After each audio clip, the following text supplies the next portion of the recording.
Hello, and welcome back to Baby Alias's stories. We now return to The Wizard of Oz, or The Wonderful Wizard of Oz, by L. Frank Baum. Chapter 13, The Rescue.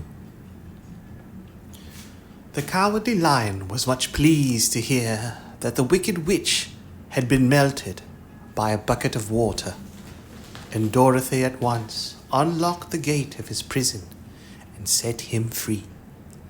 They went in together to the castle, where Dorothy's first act was to call all the Winkies together and tell them that they were no longer slaves. There was great rejoicing among the yellow Winkies, for they had been made to work hard during many years for the Wicked Witch, who had always treated them with great cruelty. They kept this day as a holiday, then and ever after, and spent the time in feasting and dancing. "If our friends the Scarecrow and the Tin Woodman were only with us," said the Lion, "I should be quite happy." "Don't you suppose we could rescue them?" asked the girl anxiously. "We can try," answered the Lion. So they called the yellow Winkies and asked them if they would help to rescue their friends. And the Winkies said that they would be delighted to do all in their power for Dorothy, who had set them free from bondage. So she chose a number of the Winkies who looked as if they knew the most, and they all started away. They traveled that day and part of the next until they came to the rocky plain, where the Tin Woodman lay, all battered and bent. His axe was near him, but the blade was rusted, and the handle broken off short. The Winkies lifted him tenderly in their arms and carried him back to the yellow castle again. Dorothy shedding a few tears by the way at the sad plight of her old friend, and the Lion looking sober and sorry. When they reached the castle, Dorothy said to the Winkies, "Are any of your people tinsmiths?" "Oh, yes. Some of us are very good tinsmiths," they told her. "Then bring them to me," she said. And when the tinsmiths came, bringing with them all their tools in baskets, she inquired, "Can you straighten out those dents in the Tin Woodman and bend him back into shape again and solder him together where he is broken?" The tinsmiths looked the Woodman over carefully, and then answered that they thought they could mend him so he would be as good as ever. So they set to work in one of the big yellow rooms of the castle and worked for 3 days and 4 nights, hammering and twisting and bending and soldering and polishing and pounding at the legs and body and head of the Tin Woodman, until at last he was straightened out into his old form, and his joints worked as well as ever. To be sure, there were several patches on him, but the tinsmiths did a good job, and as the Woodman was not a vain man, he did not mind the patches at all. When at last he walked into Dorothy's room and thanked her for rescuing him, he was so pleased that he wept tears of joy, and Dorothy had to wipe every tear carefully from his face with her apron, so his joints would not be rusted.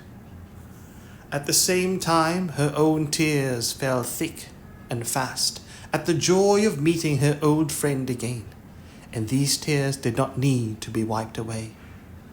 As for the Lion, he wiped his eyes so often with the tip of his tail that it became quite wet, and he was obliged to go out into the courtyard and hold it in the sun till it dried. "If we only had the Scarecrow with us again," said the Tin Woodman, when Dorothy had finished telling him everything that had happened. "I should be quite happy."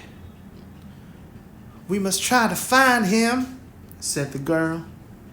So she called the Winkies to help her, and they walked all that day and part of the next until they came to the tall tree in the branches of which the winged monkeys had tossed the Scarecrow's clothes.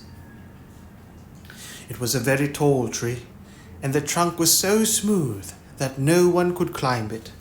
But the Woodman said at once, "I'll chop it down, and then we can get the Scarecrow's clothes."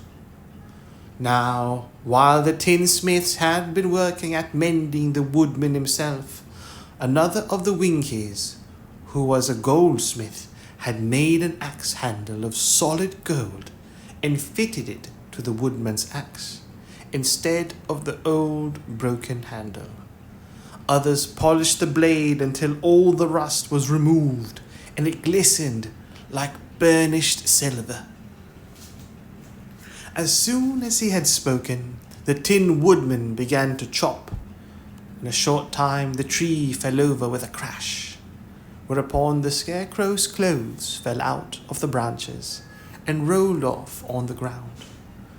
Dorothy picked them up and had the Winkies carry them back to the castle, where they were stuffed with nice clean straw. And behold, here was the Scarecrow, as good as ever, thanking them over and over again for saving him. Now that they were reunited, Dorothy and her friends spent a few happy days at the Yellow Castle, where they found everything they needed to make them comfortable. But one day, the girl thought of Aunt Em and said, "We must go back to Oz and claim his promise." "Yes," said the Woodman. "At last I shall get my heart." "And I shall get my brains," added the Scarecrow joyfully.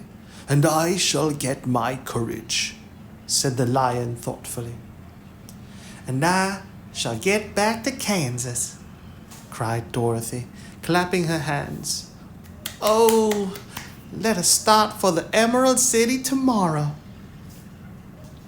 This they decided to do. The next day they called the Winkies together and bade them goodbye. The Winkies were sorry to have them go, and they had grown so fond of the Tin Woodman that they begged him to stay and rule over them in the yellow land of the West. Finding they were determined to go, the Winkies gave Toto and the Lion each a golden collar, and to Dorothy they presented a beautiful bracelet studded with diamonds, and to the Scarecrow they gave a gold-headed walking stick to keep him from tumbling, and to the Tin Woodman they offered a silver oil can inlaid with gold and set with precious jewels. Every one of the travelers made the Winkies a pretty speech in return, and all shook hands with them until their arms ached. Dorothy went to the witch's cupboard to fill her basket with food for the journey, and there she saw the golden cap. She tried it on her own head and found that it fitted her exactly. She did not know anything about the charm of the golden cap, but she saw that it was pretty, so she made up her mind to wear it and carry her sunbonnet in the basket. Then, being prepared for the journey, they all started for the Emerald City, and the Winkies gave them 3 cheers and many good wishes to carry them.